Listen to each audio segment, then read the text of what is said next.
Thanks very much indeed for joining us. I've got to ask, where's your partner in crime? Well, he's back at the studio working his butt off, trying to get Dark Souls 2 ready for the fans. I was really eager to meet him again because I still want to answer that question. What do you do on that bridge? Obviously, I don't want to spoil the game. To be honest, I've died there a couple times already. Alright, I'll wait until it's released and then maybe we can actually have a proper conversation about it. But what are you guys showing off at Gamescom? What are you guys doing here? Well, the biggest thing we're announcing here at Gamescom is the beta network testing that we plan to carry out in October. We're hoping that the fans can visit our official Facebook page on September 5th to look at details in terms of how to register and take part in the closed beta testing. Okay. Why do that? Do you feel like you really need the players' input to sort of see and work out those little quirks?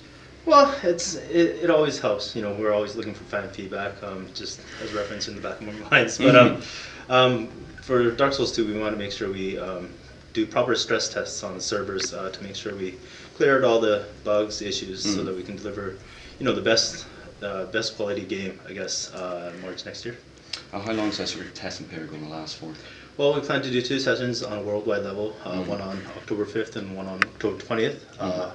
Those are the dates that we plan right now. They might change a little bit, but they're just 2 sessions that we plan to carry out on a worldwide level so that we can get as many players on the network space to test out the basic network functions. And there's people signing up for it and then you picking random? Pretty much. We'll see how many people are willing to take part, and then out of the number of people that register for us, we'll be able to hopefully choose the necessary numbers that we need so that people can take part. See, I always do wonder about this sort of randomised email thing, whether slipping a couple of 20s in would actually do me any good in terms of getting on there. Right? That works if I give you 20 after this interview? Good, yeah? I'm not sure if 20 is going to be enough, but no. Oh, hard bargain, okay. I'll buy you a couple of drinks, how's that? All right. But, I mean, where are you guys in development right now? Where is the game in development? I mean, what have you guys got left to do once that testing period's over? Well, we're developing the game very hard. Tony Merson, the director, is leading his team to try and balance and obviously do a lot of tuning.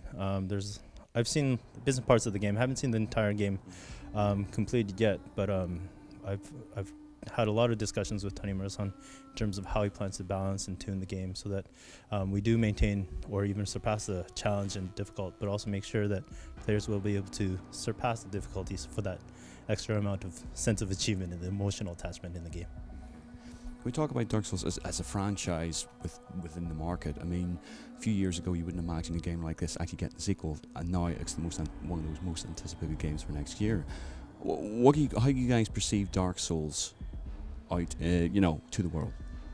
Well, I think obviously Dark Souls is still going to be a hardcore game. You know, you're going to have a lot of players challenging the game, facing a lot of deaths, and having trouble, getting past these are the barriers. But I think the sense of achievement and sense of accomplishment of being able to get over the hurdles is something that's strong for this game, and that strong emotional happiness, I guess, when you're able to conquer the difficulties is something that players will continue to strive for when they play Dark Souls 2. And as much as people say this is a challenging and difficult game, we hope the players will pick it up and hopefully become addicted to dying several times. With that, with the sort of tutorial integration into it, people are coming to it from Dark Souls. They know what's going to happen to them, as we've just said. But for a newcomer coming along, I mean, if you guys sort of weighed up the tutorial with the idea that you're expecting the majority of the audience will know what they're in for before they pick up the pad?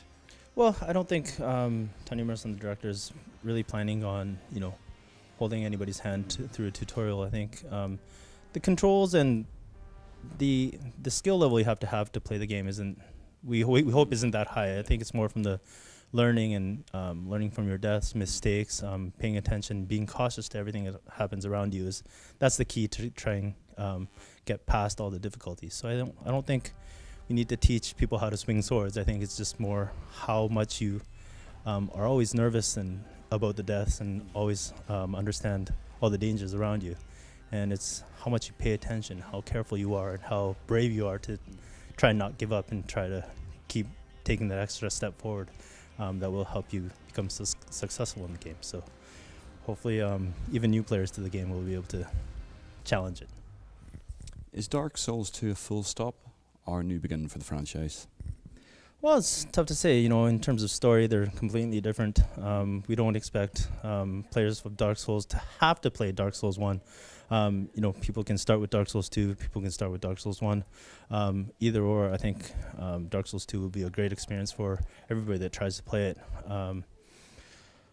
It's tough to say, but I'm very excited to have Dark Souls 2 ready for the fans, and hopefully it's a good step towards more in the future, maybe. Listen, thanks very much indeed for taking the time to talk to us. I'll see you next time. Thanks, Richard.